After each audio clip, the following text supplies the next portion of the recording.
Now the no term can be, fourth rule we are going to see, no term can be distributed in the conclusion unless it is distributed in the premise.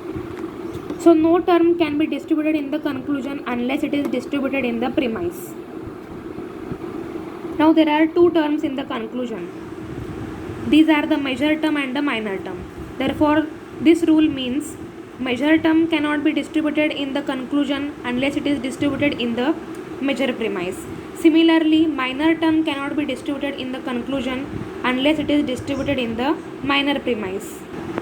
The violation of this rule results in the fallacy of illicit process of two terms. Now why two terms? Because there are major and minor.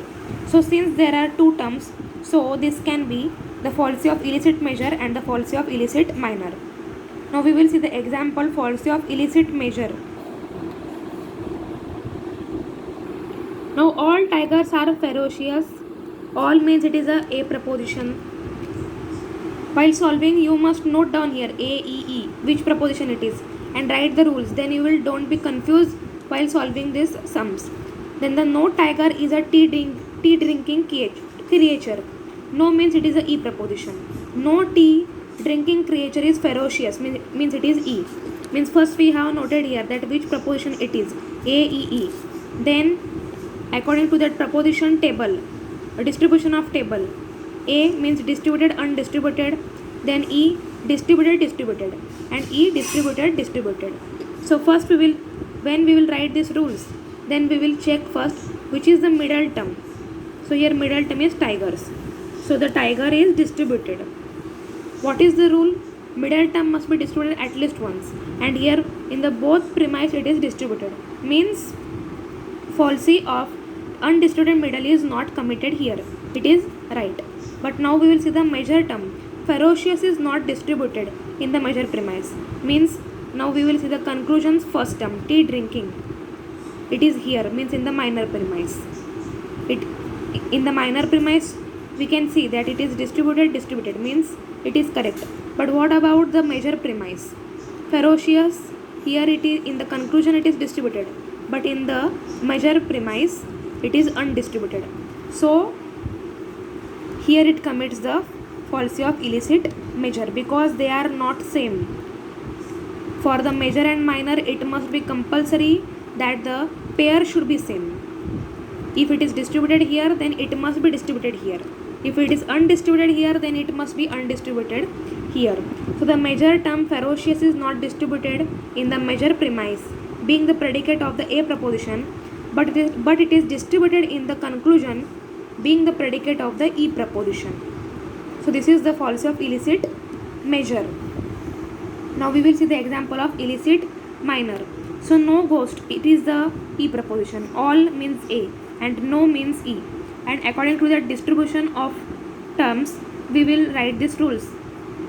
Distributed, undistributed. Now we will see the middle term, ghosts. So it is once distributed. In both the premise it is distributed, so there is no problem about the middle term. Then we will see about this term, terrifying. It is distributed here, but it is undistributed here. So the pair is not same. So it commits the fallacy of illicit minor. And in this content, here in the both terms it is distributed. So about the major term it is right, but it commits the fallacy of illicit minor. And when the argument commits fallacy of one thing, means whether it is a major, minor or a middle, then the argument is invalid. The minor term terrifying things is not distributed in the minor premise. Here it is undistributed. So we are saying it is not distributed, being the predicate of the A preposition, but it is distributed in the conclusion, being the subject of the E preposition. This is the fallacy of illicit minor. Means we have to write this reason in the exam, that what fallacy has committed and why it has committed. So like this way we have to check in the exam when the question is asked that whether the argument is valid or not. So we were looking to the fourth rule, no term can be distributed in the conclusion unless it is distributed in the premise. Now we will see the rules of quality The fifth rule, no conclusion can be drawn from two negative premises. Two negative means when there are first the two propositions, two premises when they are of E proposition. We know that E means no, no. Now here the two premises are no, no. Means there are no Arabs are Catholics and no Britishers are Arabs. Means there are E propositions. When the two premises are negative, then the conclusion cannot be drawn. Whether it is a negative or positive, means affirmative, it doesn't matter. Conclusion cannot be drawn. This is the fifth rule. So this is the invalid conclusion. So the premise of these arguments are true, yet the conclusion is false. Means if the premise is true, then also when the two premise comes with the negative, means from the E proposition, then the conclusion cannot be drawn. Whether the conclusion is right or not, it doesn't matter. So no conclusion can be drawn from two negative premise. This is the fallacy of negative premise. Means when in the exam the question is came that check the argument.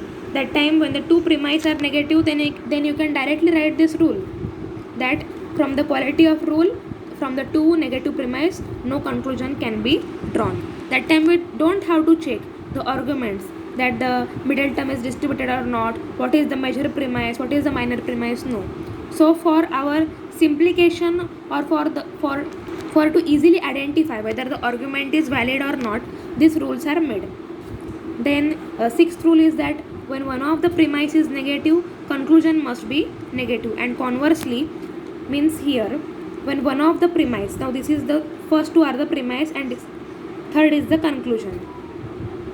So when the one of the premise is negative, means it doesn't matter whether the negative is the major premise or the minor premise.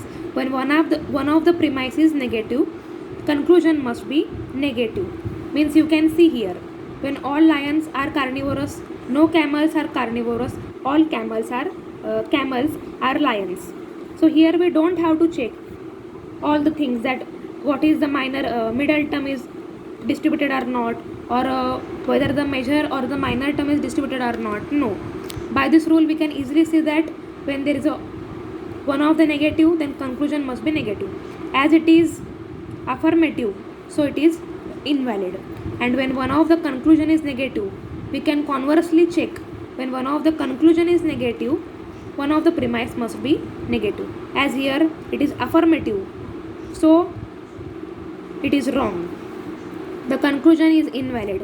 When one of the premise is negative, from this premise is negative, conclusion must be negative. Now the conclusion must be no camels are lions.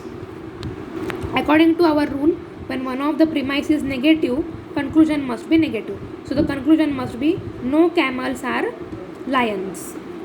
And seventh rule is, when both the premises are affirmative, conclusion must be affirmative. Means here this both the premises are affirmative. Affirmative means all. So conclusion must be of the affirmative only. And conversely, when the conclusion is affirmative, both the premise must be affirmative. Means here all unfriendly creatures are unwelcome, all wasps are unfriendly. So the conclusion here given is no wasps are unwelcome. This is invalid, because when two affirmatives come, then third also should be the affirmative. So the conclusion is invalid. The conclusion must come all wasps are those creatures who are unwelcome. Such conclusion must be come. So we have studied the 7 rules. First rule was that there must be 3 and only 3 terms in the syllogism. In the second, there must be 3 and only 3 propositions in syllogism. Third, from the rules of distribution, third is the middle term must be distributed at least once in the premise. In the fourth, no term can be distributed in the conclusion unless it is distributed in the middle. So there are 2 terms, so it commits the fallacy of illicit major and illicit minor. Then from the rules of quality, the fifth is no conclusion can be drawn from the 2 negative premises. Sixth, if one of the premises is negative, conclusion must be negative, and conversely. And the seventh is when both the premises are affirmative, then the conclusion must be affirmative. And conversely, the rule applies to it that the conclusion is affirmative, then both the premises must be affirmative.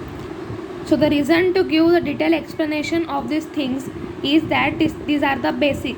If you don't understand the meaning of these 7 rules, then you cannot solve the problem of syllogism. So listen to this video and clear the doubts of the syllogism with your teacher, because these are the very important 7 rules of the syllogism.